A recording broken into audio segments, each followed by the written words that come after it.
vie publique oyo ba qui na concert ya Wata. Beaucoup va contester yango ba biki tellement que vie va dire na inenga lobaki to technique na ba piné. Qu'est-ce qui s'est passé tant yo monaki ba image en vie publique et vie publique pena est aussi cité na maloba na yemoko. Et aussi cité na maloba na yemoko, on s'entendait que peut-être à Bosala égal na muto ya otaki beta qui fali ou bien Roleka. Mais malheureusement on a vite compris que absence pénale publique ezaya qui makasi na concert héritier. Tout ça héritier a muto alobara trop, a muto pas alobara bien. Mais il y a des fois alobara makambo choka kabatu, mais peut-être mon quoi se rendre compte c'était. Si nan na wenge, obiga bano choqué déjà na bavier ba mon encore. Mais lo aloba que JB a des albums à Beta Martyr, oui a des Azaki na des albums à Beta qui Martyr. Pourquoi pas moi? Mais il faut oui parce que oui on a JB Bazaki na des albums à Beta Martyr, ça na conteste ni. Il n'a pas de bons conseillers Pemé na étant le babilo bon. Bon, je peux dire oui, je peux dire aussi non, mais il y a une question, mais je suis Yaka. Il faut parce qu'on est à répondre en haut. C'est la dernière fils ya Winget. C'est ça aussi Maramo. Oh, le pays, le ripé Maramo, Misusu contre Oyomuto, Bisoto de dernier fils ya Winget. C'était donc bon, tout en sachant aussi qu'hérité, tant que dans la Winget, yo ebi, a un problème na ba musicien belé. Yo y a un musicien barabatumon robo, il a bon avec les beaux gars. Avec le miel des sons, ça va problème avec fabrication de temps, il y a guerre de ces ateliers. Comme émission mon alanda qui récemment où il y a le bail qui fait rigolo là à quoi porter rien en carrière naé, vaut mieux de la forêt ou soit rien. Mais lui-même a mis une attaque et puis ça a retourné mal contre lui. Il faut évaluer le on a oublié ça. Qu'est-ce que je vais dire? Est-ce qu'il va choquer tu vois? Net na kin biso toyebi ke ba fan mingi ba romara na dekan to romana ba warrior to romana ba goloa batu bayate obanda bango mabe invitation ko la ardoise mais avec divin ba invitation en bois netika ka basali mona Joseph tata maboko le grand menuisier ba invitation en carton na ba follow nango jardin de Dieu invitation boy bongo ya mukolo fait tilata mabe maison qui vient a bosali binote a tcheli binote promotion ngolé ya pamba maison qui vient bali ngambo ka boité vous êtes trop amoureux du pays wow Given vous exagérez on n'aime pas le pays comme ça on n'aime pas le pays comme ça. Solo. Hello, la grande famille Congo et Sengo officielle télévision. Bozara tellement ébélé partout dans le monde. Bolandra Bisso. Continuez toujours de commenter, de partager, de liker nos vidéos ici chez vous sur votre canal. La grande famille, merveille Nabino tout. Bozara tellement ébélé. Beaucoup mais la Bisso en privé, n'a commentaire Nabino et ça la Bisso tellement bien. Toujours au même langage, bisou nabino, toujours fêté, toujours continuer à fêter. Bonne année 2023 à tout le monde. Tellement mais bon, continuez toujours à commenter, à liker, à partager et de vous abonner vraiment massivement sur votre canal. Je vais recevoir aujourd'hui Bilia Eza vraiment à boire et à manger. L'actualité où ils ont circulé sur internet. On va faire cette analyse, les analyses montées où il y a Tintin, Babouba parler des analyses vraies et ça là vraiment et puis ça bat vraiment matière et ça là vraiment bien. Je vais saluer mes amis au Balandanga de partout, frères et sœurs, papa, maman, Bandeko, Issa m'a travaillé Vendombas que je salue, 007 Jack Squatter. Le vieux Rodrigue Kalemba, Papa Floritati que je salue, et mon vieux Coco Rubenga, Madame Stella Stemak, Falcom, Madjizi que je salue, Bobo Ngunza, JM Masungi et Laure pour tout. Derrière la caméra, osez Mido Sokoza au même langage avec vous, avec moi, excusez-moi, pour tout formula émission d'ambition avec Trésor Makeda. Trésor, bonjour. Bonjour Bob. Merveilleux. Merci pareillement et merci surtout pour l'invitation. Merci beaucoup et c'est un réel plaisir. Il y a honorer l'invitation dans le Congo et Sengo officiel plus à TV. D'accord. On est ensemble, pas de souci. Tous les jours. Merci. Parlons du 25 décembre, concert Héritier Watanabe au Stade de Martyrs. Tout le monde a qui vraiment comment son public était au rendez-vous. Prestation pour les concerts. Au monde qui on a en parlant, il y a prestation, il y a Koyemba, il y a mon artiste. Lui, il a fait son travail en tant qu'artiste. Il a chanté. C'est un bon chanteur. Sur les plans artistiques, il a donné le meilleur de lui. Je t'ai pas aussi donné de mots et tu peux d'abord donner de mots à Batou Baolano, na Congo SM officiel. Non, Batou Baolanda Bisso va continuer toujours Kolanda Congo SM officiel. On a analyse qui tourne avec notre journaliste Bob, tonton Moko extrêmement bon. Donc vous allez comme ça aussi continuer comme ça à s'habituer avec nous. Analyse les années, il y a bien Batmusoupe, donc c'est une bonne chose. Non, vrai, Willy, quand même, tout va bien. Tout va bien, Mirolo, Koutouazana. On a tranchement animé qu'on a en digital, donc c'est paysan tout moyen. Les gars, vrai que je salue aussi. Ouais. Moi, gars, émission on a ingénieur. Ah, yo Makenda. Ouais. Ah, Makenda moi ma tête. Ah, il y a ouais. C'est la joie. Ouais. C'est la joie vraiment. Vie publique oyo, bah qui na concert à Ouattara. Beaucoup va contester yango babiki tellement que vie va dire na inenga lobaki to technique on a bapiné. Qu'est-ce qui s'est passé tant yo monaki ba image en bon est-ce qu'il était à la hauteur? Il y a concert dans le Stade de Martyrs. Donc ce qui s'est passé vie publique et vie publique maintenant est tout cité dans Malobana et Moko. Et tout cité dans Malobana et Moko, on s'entendait que peut-être à Bosala égal na muto ya otaki beta qui est fali ou bien à Roleka. Mais malheureusement, on a vite compris qu'il y a absence pénale publique et qui m'a cassé un concert héritier. Bien que l'artiste a chanté, mais le public vraiment répondait qu'il était. Mais ils avaient suite, il y a peut-être un à ça campagne, quoi. Tu vois, héritier. Campagne qui vraiment m'a cassé. Bon, la communication n'était pas vraiment à la hauteur. Lui-même aussi, tu sais, héritier, Amoutou Alobara trop, Amoutou pas Alobara bien. Mais il y a des fois, Alobara Makambo choc à Kabatou, mais peut-être mon quoi se rendre à quantité. Il n'a pas de bons conseillers Pémé, il n'a pas le Babylon. Bon, je peux dire oui, je peux dire aussi non, mais il y a une question, mais je suis Yaka. Il faut qu'on ait à répondre en haut. On a conseillé aux alatés, aux alatés. Toi-même, au fond de toi, il faut que l'on a oublié ça. Qu'est-ce que je vais dire? Est-ce que vous choquez ou choqué? Tu vois? Bon, net na kin biso to ebike ba fan mingi ba romara na dekan, to romana ba warrior, to romana ba goloa. Vous comprenez bien que ba mission miso ba na ba fan na ba mo, mais la plupart sont tolongli ba via Wingé quartier latin et ça bato ba sai data na ba. Tu vois, fallait conquérir tant oyo avec ces nouveaux fans na balbum asali, faire aussi à ces nouveaux fans pour na rumbo ya salaka. Vous comprenez? Mais lui l'héritier a sali moi ba émission moko a choqué ba mi balé. Peut-être ba on va cause à la choqué mais les fans lui biga comportement va faire, tu vois. Comme émission mon alanda qui récemment ouais aloba qui fait rigolo là à quoi porter rien à carrière nae vaut mieux de la forêt ou soit rien. Au point nae fora de la forêt faire quoi porter rien à carrière na ngai rien. Or que faire une concert il peut apporter aussi quelque chose. Pour ba fan nae pe ba rocha au point. Fallait pas quoi porter quelque chose. Pour ba fan nae ba rocha au point. Pour ba vie ba fan na ba mo ba kola. Ba misusu ba mamba ba stade wana mamomo na rane tiraja, tu vois. Donc à déplacer moi ba langage moi mingi là-bas. Pour nga il fallait pas vraiment à la trop na presse quoi. Héritier lui-même n'attaque et à Francis Dibaya qui est le directeur marketing, il pouvait faire le boulot.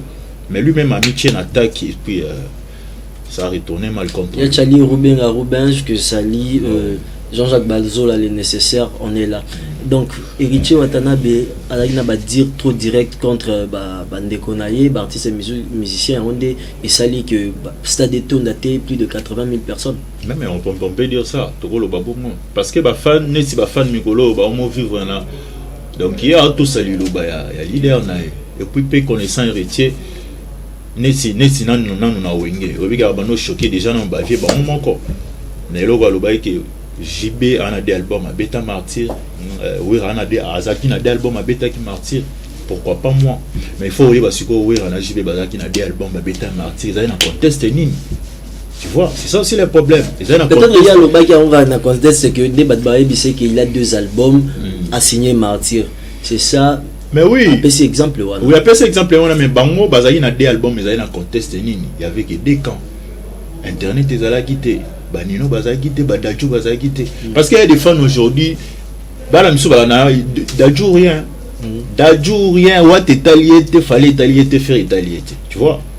Dadjou rien, Nino ou rien. Mais le contexte autoromi, comme avant, tu bazai pena ba distraction te, ba biso ba kena martyr. Distraction ça te to que la bisora, to que la bisora kuna bani. Mais aujourd'hui, mutu, a ola na pe concert wana en ligne. Tu vois, contexte est changé, il y a les fans sont vraiment départagés dans les mois liboma. Donc il faut savoir maintenant langage ni nyoko ya na pour choquer ba fan ya mutu moro boete o ba oza la pe arte to que soutenir moi na mai. Neti ba fan affaire tant on lo bagé faire à quoi porter l'oni. Déjà il ba golo ba nyonga mabe. Ba nyonga mabe na ko na bango ba oyate. Et puis avec Fali c'était déjà la maramuna ba ba featuring o bima ki boye déjà guerre d'esprit Zaghi déjà, tu vois. Donc moi je pense qu'Héritier pouvait attendre même parce que tu vois si c'était déjà il y a la Coupe du Monde au Bétango n'année moro des fois au monde on Coupe du Monde message en photos à sous après 4 ans pour Bétango mais il fallait jouer son concert en octobre et lui en décembre ils a vraiment trop serré et puis avec tout ce qu'il y a eu avec Maramounion sur les guinées concert à Fali et puis la date aussi était mal choisie, tu vois. Mais son bureau était là qui permet le 25 décembre ça jour à Noël ne bat pas fête à Noël et alors bango ba sina ki angoka wata imo ba mbe nga ramoto na tembe peut-être ba bureau ba lobi que t'es leader boy était ninga na lobi wana moto na tembe siko ba bureau ba sani. Parlons d'appui de lobby qui est lobby à Watan ya lobby ba dire na que faire à quoi apporter le côté na ba guerre bazai nango ya featuring na Fali de ba média lobaki n'est pas lobaki na clan Wenge n'est toujours kara y kuna pina Fabregas ça ne tient pas tout le monde qui de la forêt à lobaki bat ba belé tout le monde qui le vieux quadra double king vieux 13 atina ipe bat baloba ba ya pe belé on a vu ba message là battu un peu de partout mais arrivé dans stade de martyr tout le monde qui plein ça limité qu'est-ce qui ni les a na malaka tu monte que bat babi que bokindi mais bat ba epikate donc les alors mon peut ba finali wata 12 non ba finali wata 12 il faut yeba sikoyo ba leader o balobi bato ba kende eza ba leader o ba sali la tana ba bana mo à dire te ça na mo à dire mais ba fan na bango ba omi trop ba responsable tu vois ba fan na quartier latin on type moro boy donc ala na ba ala dama on belé au sala tu vois. Les fans aujourd'hui va s'adapter na génération ya lelo la génération ya lelo comme c'est valent pas la face c'est fallait faire ba goloa na ba o moni bat misu bana ba fan na bango o bango ba ebi na bango bina bilongia misa musu aza ebi ba fan etu na bilongia ebi yo fan na o fan ai ba pe na ba komo na bango on comprend donc Dominico Sati les fans fallait à ses fans il a construit ses fans 16 ans de carrière c'est pas peu faire aussi même on prend les abato ba witina ba fan na bango musika ozomona donc so ba pesi mot d'ordre il faut s'attacher à ba vie ya Wenge oui bazaki na ba fan na bango ba salita na bango ozomona ba ko lo bana bango peut-être ba fan nyonso na ba ye goza pe ba fan oyo ba vie ba salaki appel ba ye na bango na quelques fans ya héritier pe ba ye mais pour nanga il fallait à la bon terme avec faire parce que c'est la première fois même na moyen na ba net ba tobi c'est la première fois ba golo na ba warrior baza même moral tala siko dégagé bato moko boye bayoka na raté mais baza même moral contre eux. Donc parlons que l'appui à clan Wenge na concert à Watt est positif te bon je peux dire bon après c'est pas dernier fils ya Wenge c'est ça aussi maramo OEP il peut maramo misusu contre oyo muto biso to big dernier fils ya Wenge c'était donc bayaya ba fineli le ki na bango donc bayaya ba fineli le ki te parce que tout moni bango te na concert parlons Ferigola Fabregas, ni les Boga, les belé, les volontaires. Donc, Wenge vraiment dans notre Wenge. Et d'un côté BCBG, d'un côté héritier na Rolanda, il y a une interview tout lui, ça peut être trop cassé, c'est Ouera. Tu vois, ça peut être aussi Ouera vient dans la Wenge. Bon, tout en sachant aussi qu'héritier tant ozaki dans la Wenge yo ebi azoba problème na ba musicien belé. Yo y a un musicien tout mon robot, il va boum na mitema avec les Boga, avec le miel des sons, azoba problème avec fabrication chotanga, il va guerre de ces attilés. Donc on tient les agions à ce qu'on doit qui monte total à l'obarato total. Pourquoi pas ne pas laver, bon, on te soutenir honneur et la famille, les linges sales se lavent en famille. Pourquoi pas gérer en haut, soutenir clan pour hériter dans un clan Wenge. Pourquoi hériter? Bon, yo ebi musicien baza tout le monde très compliqué et surtout que eza marambo bana Wenge yo ebine ba fonctionnera babato ba 12 babato mambato belé marambo belé achemu pepe côté kuna azela pena ki ayete otaela on pente otaela. Bon pour nga héritier il fallait kaka azala na langage moko ya bien envers ces deux aînés là nan de Ferré et Fali ba warrior na ba gaulois. Et pour moi la date aussi pour nga il fallait ki azela Abeta préféré, même le jour de son anniversaire, en 2023, le 27 août. Pour aboter maman mort en août. Donc il fallait la faire, le roi faire Abeta en juin et Abeti en août. Question de préparer bien, fan, question de préparer bien moral, il y a bateau, question d'apaiser moi Babilo mon robot, tu vois. Donc n'est-ce un concert à faire on a il fallait payer aïe avant aïe. Faire un Abeta bon aïe, quand le lobby et le linge c'est là va famille, sololi. À un concert et puis à une autre donc pour la date aussi était mal choisie donc héritier à Salima Bakambu peut-être bon selon hier à soit peut-être pas conseil mais conseil en pratique même ça donnait ce que ça donnait mais courage à lui parce qu'il a peu courageux il a osé quand même c'est quelque chose à encourager et à féliciter mais pour moi il devait faire ça l'année prochaine. Il s'est précipité. Ouais. L'organisation. Moi je trouve qu'il s'est précipité aussi, la communication n'était pas à la hauteur parce que l'étant héritier avant Nanabiso a sa la promotion avec ses gens, avec son bureau, à Kepoto, à Gelibanda. Pour Bayo Yambaye, Ningba qui fait, je ne sais pas si c'est ce qu'il a aussi fait pour Kolanda. On est basala qui, pour nous mesurer peut-être.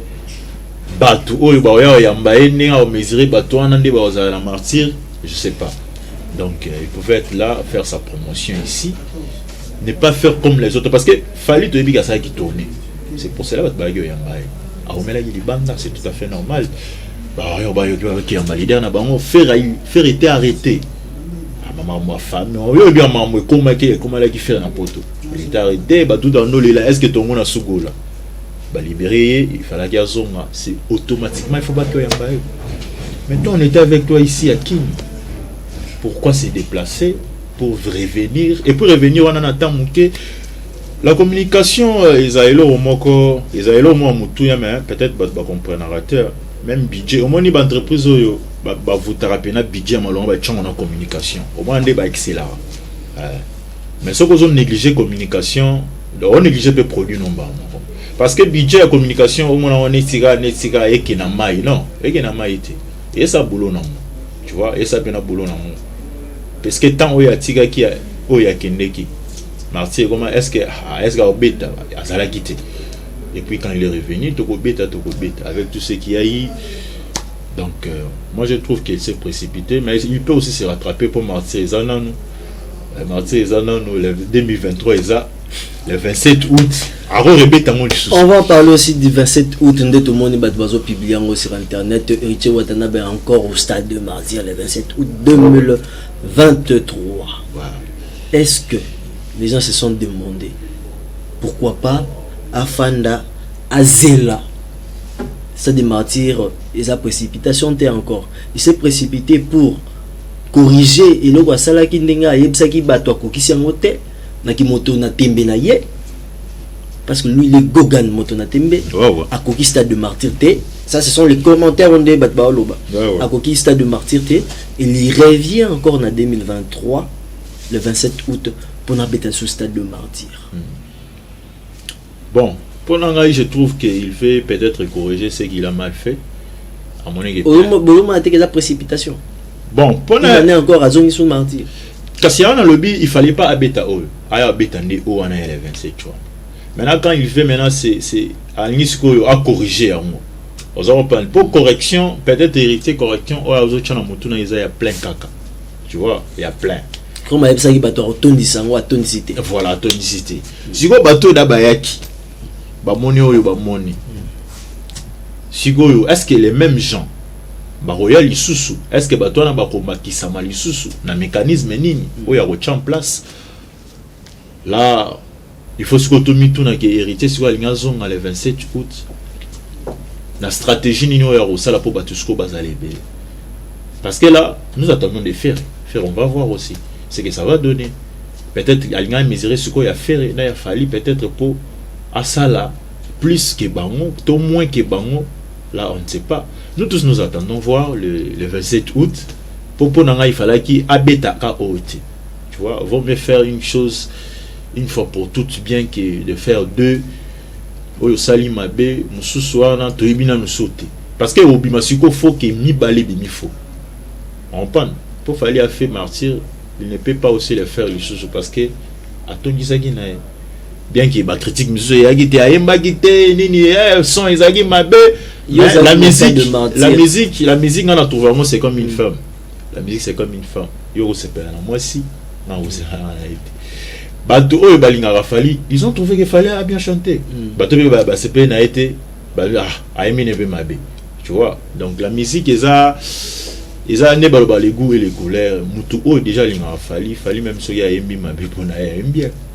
Mutu pa linga fait zo baby qui fait abimi organe métalliété ni kaboroni na yembi. Tu vois. Déjà de ce côté là ils a déjà le moro oyo na to fa monter amoureux en sens tu vois. Mais côté plein peut-être Nesiko héritier Azolinga peut-être à corriger voilà. son prédécesseur Fali. Voilà. Donc on va essayer de voir un mécanisme où il y a en place, surtout la communication aussi, et surtout aussi être courtois dans ses dires parce que nos artistes, nos musiciens, il y a refâché n'était mais parce que on a commis peut-être écoute maramu y a leader té et comme des maramu y a loba makamo c'est ça va fan y a leader ne baé ce que le bien pour na bango baoya mais ceux qui olingi parce que batan ba mi le belani arti pour le bi déjà boy mais ceux qui penaient martyr et simbi c'est que roniata biso a roloba trop c'est que to niete ba finira 12 to finira yo moya ki na ba TikTok te warrior mon boy na e pena otala pena Pierre héritier ta volonté ba confirmer la bango Pierre c'est déjà sûr ça veut dire ba na bango confirmer na bango ya Robert Pierre tu vois aux monde mais si neti concert ya Fali tant on sait le abimaki à contre Fali même les wow est-ce que tu sais que c'est le OP à Mutumoro oyo asali Fali campagne positivement sans les savoir parce que les warriors c'est comment les warriors ça fait ça dit barrière ba mi le béni mais bato balinga ba kende moi j'ai beaucoup de gens ba qui concert ya Fali te mais tant ba moni mambo c'est le ba rien il faut tokende pour so Fali abeti piaka c'est le batro parce que toute communication est communication. Toi tu peux penser que là on a ça on a rencontré Moninga mais donc on me les bateaux. Beaucoup de gens bah ils concert à Fali pour na Céléo. Bah biga le Céléo à Chelibaya, c'est que biso photo que concert. Bah tout bah en masse. On se comprend. Bah et puis en masse. Pour na rencontrer Céléo. Tu vois. Donc c'est ça. Donc la communication ils a au mort boy. Il faut comprendre. Il faut comprendre. Pour ce qu'on comprend, on finit à moningate pour assaler le mot. Pour ce qu'on finit, c'est au tchèque. C'est que moninga à la vente, c'est que Boba Tchenga a fini l'inès nanga. C'est que Tchangonga. Mais ceux qui peuvent la l'inès nao, Naboul Penagi, Boba le Bélan, Bob Père le Béliné en moté. Au moins que foiré nao. Foiré nao. Boulé la type mon boîtier à statue à viser, mais au tara statue à la. Venez soir. Parlons aussi, il y a vidéo au péso circuler sur internet. Voyage héritier. Au moment qui ma vidéo n'est pas qui héritier dans mon latin. Oui, dans mon qui moi bani. Ouais, et bah il y a bon, il y a Angola puis Mboga. C'est une technique encore il y a OK Angola ou Bon, avec une équipe production, non? Il devait se produire de l'autre côté. Papa Olotudil. Et Papa Olotudil, le même producteur où Yazaki na Stade des Martyrs. Bon, c'est le producteur est à mon avis, selon une analyse, le producteur à mon avis positif, héritier à côté. Bon. Mais là, mais balobi qui va tuer kuna bando kota pena bando kota sur foutate. Il paraît que va fond qui va porte. Sérieux? Mais oui. N'est-ce yoga qui va dire à batu que concert ils sont vraiment il y avait pas de policiers na porte tout ça. On va aussi en parler ça non. Ouais. Donc tu yoga qui héritier à lobaki na batu na ye babi te concert na biso ezaloga ba autre laté et aux ala ya mbongo.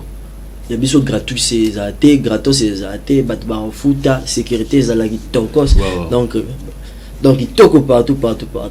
Mais comment ils se sont baqués gratuit? Net au monde il image na net.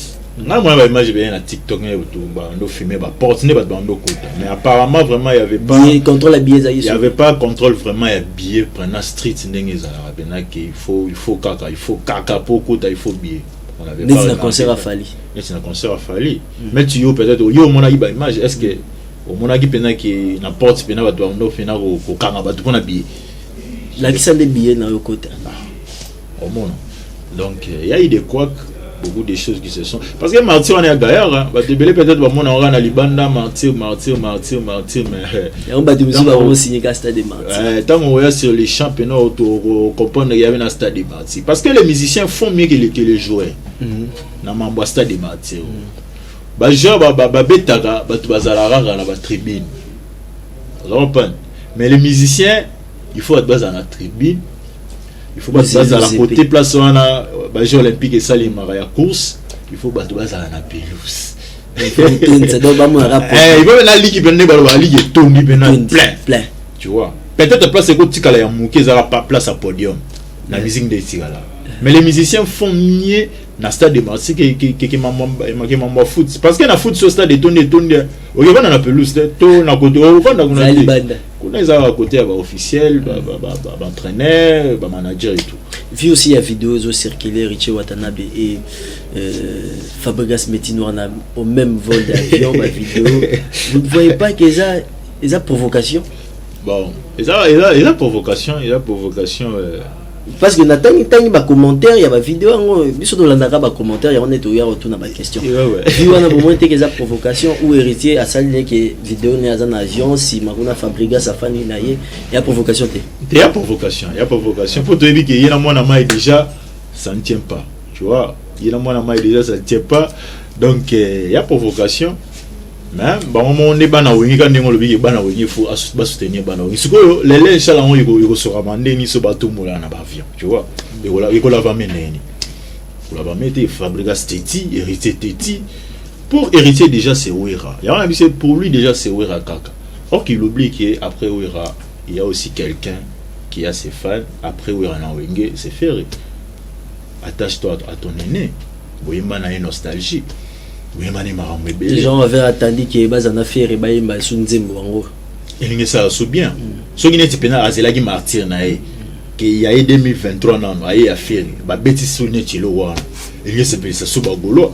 Ba mal ba pénal wata pénal ni tetoya. Tu vois, toya pénal. Mais ça donne ce que ça donne ça mining et salemi donc et pour je sais pas ce qui va servir à une leçon. Peut-être ce qui a bisa bisoni pour bisa otindi comme Martyr. Si bas côté il y a la samba mais on voit que Martyr est à la place on va voir en 2023 le 27 ce qui va parlons aussi il y a point de presse il y a Trésor Congolais on a vu ba critique qui pas héritier oui Trésor Congolais attaché de presse attaché directeur marketing affaires il pouvait que dire ça orchestre la bangoté pourquoi s'attaquer directement héritier. Il s'attaque à héritier parce qu'héritier c'est ça aussi attaqué à leur leader. On n'est pas marambo yaba. Ne singa na mona ni c'est pas futilité. Héritier ne pouvait pas s'énager na marambo. Premier fils. Net premier fils net ya wenge net. Ils a dernier recrute. Net na Martin na wenge musique à maison mère. Le dernier fils c'est ça muto ba autre chose walelo. Ce que le dernier fils sur lobaki ya wenge ya 4x4. Parce que personne n'a compris na honte. Parce que dernier fils net na wenge musique à maison mère ça muto ba autre chose walelo. Mais dernier fils na wenge clan wenge de bazaki c'est ferré. Bon tout en sachant que c'était ferré. Pourquoi tu t'attaches à ça? Parce que Wera Ntsonde à Lobaki, c'est lui le dernier fils. Mais pourquoi qu'on dit mais la Wera lobby? Et si les choses que Wera dit n'ont pas de sens, ne t'attache pas. Papa, comment Olobelo est un sens tandimi que moi la makango wana azamwana ale ki na bino asuka yende yo kwa. Donc si vous faites na moi na makango. Te faire azamwa na ndaku. Peut-être héritier de moi makango ba yesi bino ke moi na naza mleki na bino. Dernier fils. Kasi attends surtout que bon ce qui yo fait yo héritier au fandi. On comprend na yo que maman peut faire le bien dans sens té. Et ils ont un peu de sens. Pourquoi on s'attache non parce que ils ont kakawe rendez moto le bien. Parce que tu as un peu de normal en sens faire bisous tout bien faire ça on a une musique mais au 4x4 au bazaki. Après na ninia na une musique à maison mère. Et ça dernière héritier s'est attaché à ça, il s'est cherché beaucoup de problèmes dans le dernier fils parce que ba fan ba tout le monde ba raisonner bizarre. Fan a aux intellectuel, a licencié mais na makambo mutuna esi mbate abano raisonner le là abano raisonner là le genre selon yo lobine selon yazion oboy leader na ya kan ningo lo boy wana nde azozo ngoka brut ba fan bazora maloba ya soko boy mutuna e brut kan ninge bimi wana ya retraitant moté ou peut-être alinga ki aloba boy non lui il ne traite pas il prend sa brut a chango na bruna nzungu c'est fini a che point ozo mon a che point. Pour nous, la musique à Congo, nous avons les warriors et les Gaulois. Les spiritas bazate, les villageois bazate. Bon, les spiritas bazali so bazali qui tout le monde a martyr. Mais malheureusement les spiritas va prouver bisoté que bazo exister. Malheureusement. Peut-être tous en 2023 on peut voir les spiritas bobo se mobiliser les sous.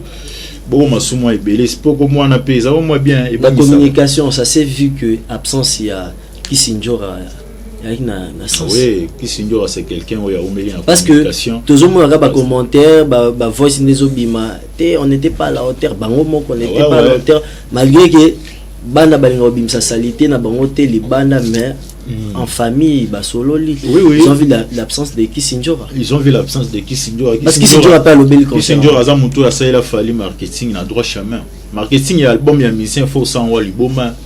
Faut ça roba Sankara, il faut ça roba Kissinjora, il faut ça la mamo ba s'attendre na moté pour vendre ton artiste. Tu vois. Les hommes monté au na plateau là ti linette au frimé, ce qui sont de rien. Francis Diba n'était pas à la hauteur. Il n'était pas à la hauteur. Si on a à la hauteur, on devrait voir ça. Fallu on a vu qui a la hauteur. Papa avion matin. Avion matin zo pepanino. Qui n'est le bas, c'est pour la première fois tout le monde a événement bon. C'est ça, il y a une stratégie. Il y a une stratégie. Combien pancarte combien zalaki na combien na ville ya kin. Il a fallu ti le na boulevard ezali na balongo li monter.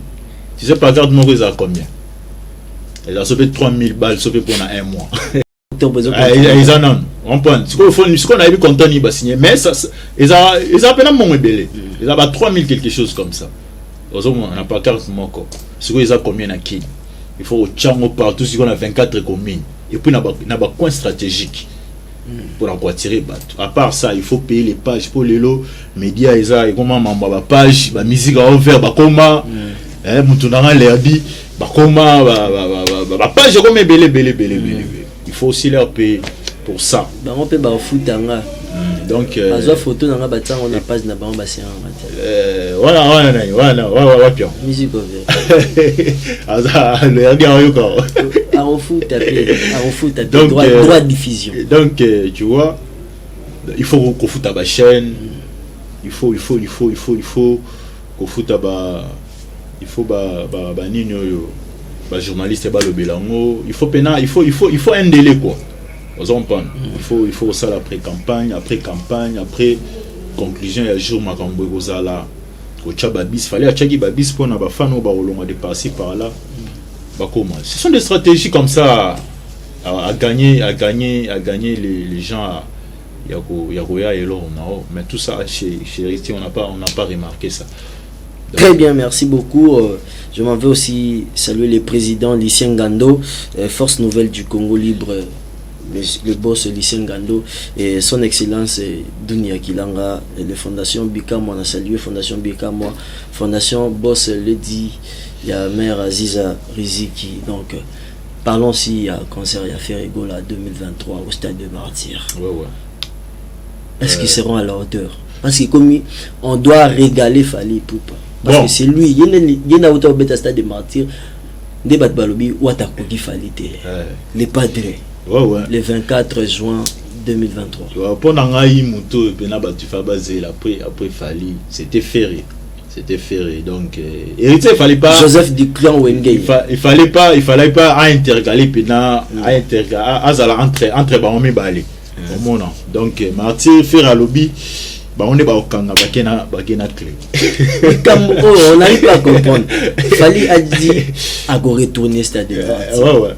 Bokanga data lelo et tous to kangi data lelo il a retourné le stade de martyr. Héritier Watanabe na otine kango na bapine. Il met sa main à couper avec sa montre Bulgari. A otine kango na bapine. Ça pas tenu. Mais to éviter sur le boko kango et ki wapi. Et Ferregola les padres bakokangango batango na sac na lipeka bakena. Bon ça slogan et marketing maintenant muto vendre musique na e maintenant muto vendre spectacle na e maintenant muto vendre o ya au sala. Ce sont des mots juste pour attirer les gens. Mais pour moi Ferré peut faire quelque chose parce qu'il a ses fans. Il peut faire quelque chose. Oui, il peut faire quelque chose. Bon, il peut parce que tu vois, Moutoulo Fally c'est quelqu'un qui a gagné Amébélé dans la génération Oyo Badajou, Banino, avec l'album international. C'est quelqu'un qui a aussi gagné beaucoup côté Kouma, tu vois. Et faire est focalisé dans la rumba, mais la rumba aussi a Zanabatu, pour ça comprendre, Zanabatu. Mais le rôle de la génération, il y a le mini balingi banzembo, il y a afro, faire n'est pas encore vraiment la catch. Il n'est pas encore mûr na afro. Donc bon, je peux pas dire mûr, mais non ça l'y vraiment té. Non ça l'y vraiment pas assez. La catch du album international, mais jusque là pas encore. Mais Ferré, il peut faire quelque chose parce qu'il n'a pas sûr que on a battu bagolo bazali. Donc baoya pena bazana martyr. Mobilisation stade de martyr, tu trouves ça comment? Quels sont les mécanismes où Ferregola peut prendre, peut appuyer pour le stade de martyr? Parce qu'ils ont déjà caté. Oui, le mécanisme qui est déjà le rôle dans Togoti. Bon, Togo a déjà 2023. Togo a 2023, 6 mois et on a un peu demi. Il faut avoir une campagne dans Bango, une pré-campagne dans Bango déjà. Il y a lancé déjà un message que le 24. On a eu que date comme le 24. Je ne sais pas si il va changer les sous comme le 24 juin. Pour les 30 juin, il y a défilé Rosala, tout ça là. Et Rosala vraiment bien tenu martyr. Mais pour nous faire, il faut maquiller les à la peine. On a une page. Déjà, c'est journaliste pour journaliste donc presse il y a ferré il faut bâtir la distraction sur ya s'attaquer na mamu netia batu te kuna basali boité babanda da olebela martyr faire pe na yoga qui a azana studio pour na dynastie je sais pas ebima quand après avant martyr ou après martyr pour na dynastie faut ebima hein les 14 voilà février voilà le rôle a payé robima avant bien que azape na batu oyo batu ya clan wenge ba MBP na nini. Je pense que Ferré il va faire quelque chose. Il va faire quelque chose. JDT AMB Bill Baboua qui na Céléo. Chacun a ses fans. On peut ba vidéo et circuler qui wana au moins on est. Là Bill na Céléo abeta Bill ka. Bill na Céléo ça a été toujours comme ça. Ça a été toujours comme ça, ça va apporter quelque chose dans l'album Dynasty. Soit deux personnes bazo quand tu as mis l'album mon.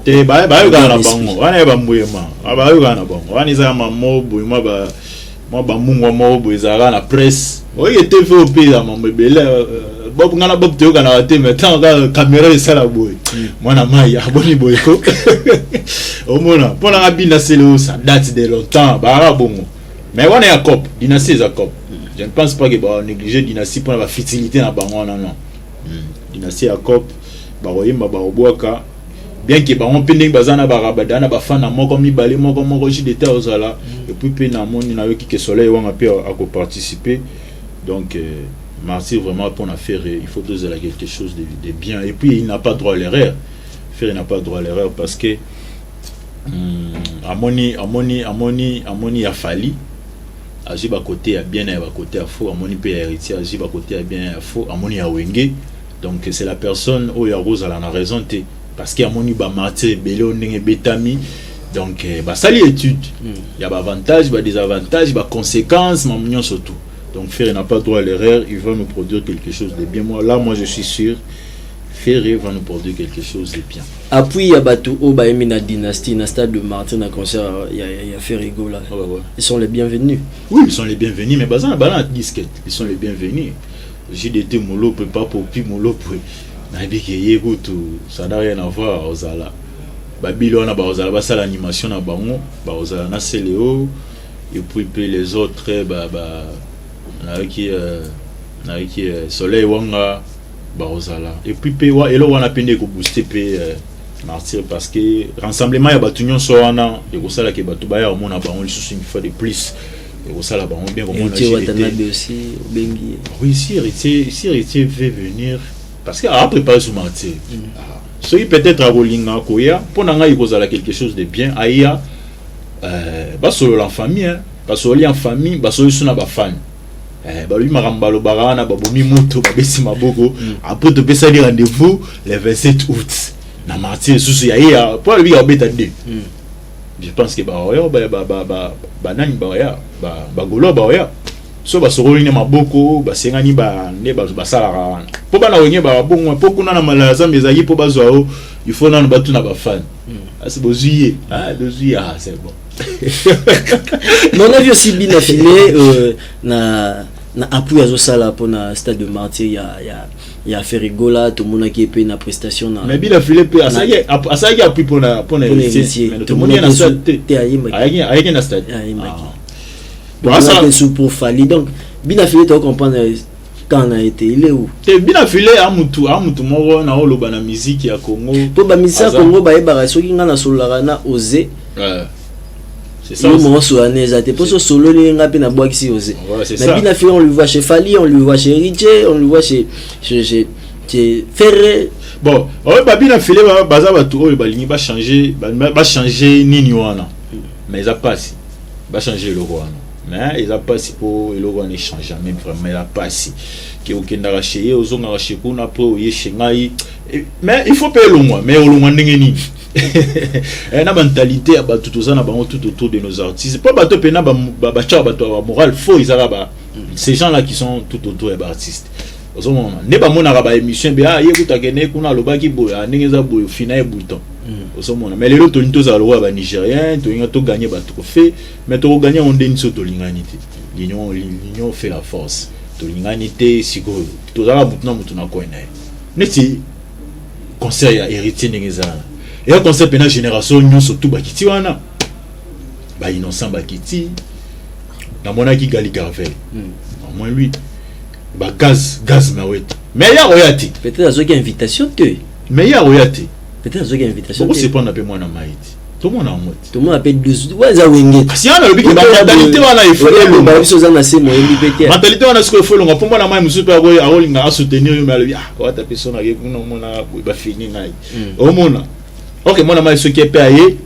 Attends-moi un hasard, on quoi porter l'opé. Même à moi, mouké. Au monde, tout le monde chez Fali. Fali, j'ai vu un gars là où il y a un manzembo, il y a Tikato Nabiso, Bamina politique, Balemana. Il a fait son show. C'est Peli. Et puis, c'est le seul show où après, ceux qui ont eu Fali. Il y a le seul show où il y a la Moussaki Stade. On a évité ceux qui peuvent pas missus bagage. Mais jeune wana ya marambo l'état na kota. Il a fait son show c'est peli. Au monde. Et puis pe azu point implice ne pe bato balinga ki était ba olinga ye lisusu. Ah jeune wana emba wana na borana fali ah. To benga lisusu ça ligne public a fali et ligner lisusu donc et booster lisusu. Vous avez comprendre ah ba tuko yo ba découvrir. Il peut même la fali sur base ya ki achepe bato attaque ça belete. Mais à moi moi show moro boye avant tobina babilo na biso mais c'est ça même musique na biso mona ke yo soki ozo kana kuna te banini ne ti faire na ga ke Gali Garvel abenga ke ba man album l'album ya Gali to na album ya Gali ya Gali faire la BT 12 je sais pas ce que ça 12 pour tout sauf faire ça na mama misusu mais tout à sachant ndenge za est-ce que ça 12 te na to mituna atara ayo za ngamu kuna te Gali bon Gali a fait na héritier bon na David Mosso na David fini. Mais est-ce qu'il a fini pour la bonne auto peut-être à Zapé n'a pas magambo, on a évité. Mais tout à sa ba mission ne bazalaka. Analyse na biso za ndenge. Galia Karamana neng. Galia Karamana était on est déjà faux. Merci beaucoup, on a presque tout parlé, on a tout brossé. On est presque à la fin de cette émission. Or que ce qui peut, je m'excuse, or que ce qui peut faire à Yembaki l'album à Gali, bien que faire à grand. Au vu qu'il y a une minute peut un peu ça les nané mon bien. Pour l'album à Gali PB ta Gali aussi chante bien. Mon été héritier à Tchaki Gali moi poids. L'album au vu que moi ne bêta bien. Et tu peux hériter moi un plus bien que what Yembara déjà. Ah c'est moi là. C'est ça. Et bon. Donc, merci, on est presque à la fin de cette émission. Aux amis de derrière la caméra, est-ce que qui Koyeb Sabiso ba moment ya souka pour cette émission, ba mot de la fin na ba message na yo na concert ya fait rigoler les pas de Jésus des nuances Nika Boronina le 24 juin 2023. Ouais, pour un mot de la fin déjà, d'abord merci une fois de plus encore pour l'invitation. Quand de moi qui toque au Congo et c'est officiel plus. Donc il analyse bien, bon bazar, journaliste moro, un bon tonton. Donc il soit tout solo la pembe, tout solo la clé. Là ici on dit qu'il y a la vérité. Donc j'ai vraiment aimé les cadres ça bien. Pour un concert à Ferré, na roye bisapena batu pena, baya pena, tout se pela pena, et ça la pena musique, tout ya ko se pela musique. Pour yo comment N fort. Musique a Congo comme N, comme bitumba, comme le combat cash. Te musique est à fête, baya le rôle aux ala indépendance, les 24 et tout bini na Ferré, après les 30. Tout ça l'indépendance na biso donc batu baya na bango Jésus de Niansa za na royemba na rumba le roi ya lobi ya okanga akene na clé siko ya okanga ke na clé pour ici ya beta tete ni mais ils ont un slogan. Sinon grand merci aussi à notre caméraman Osé Mido donc je te dis aussi grand merci une fois de plus ba onyo so bala na biso ba meilleur vœu na batutu bala na biso je salue comme ça Gisnel Bapuila affectueusement appelé la bombe à Hiroshima, sans oublier mon ami Joël Otete, un bon tonton, est extrêmement bien. Ouais, sans oublier Willy quand il est vrai, on est ensemble, pas de soucis. Merci beaucoup. Continuez toujours de vous abonner vraiment massivement. C'est Congo Sengo officiel plus TV. Vous avez tellement ébélé. Commentaire Nabino pour cette émission. Remarque Nabino Pesala Biso vraiment très bien pour boucler cette émission. Je m'en vais remercier Nana Takaza, mère boss et c'est ça. Toujours, maman, donc mère Venayo, Golf Kizola, dégâts matériels, mon vieux bon séjour à Kinshasa, Shidaibou, la femme africaine, Rite Beauté Cosmétique, Madame Sarah Samba, Rite Beauté Cosmétique, aussi Bluetooth, pourquoi pas Nick Cheta, le roi de Brésil. On boucle cette émission ici, aux émissions Mido derrière la caméra, à la réalisation, Berly Vingamet et Dejiga, pourquoi pas le boss. Les boss Clovis, Filpa et toute la famille, Filpa, Monsieur Guilain Filpa que je salue affectueusement, Merveille Nabino tout, Botikala, Kimia Omabotambino, à la prochaine, merci.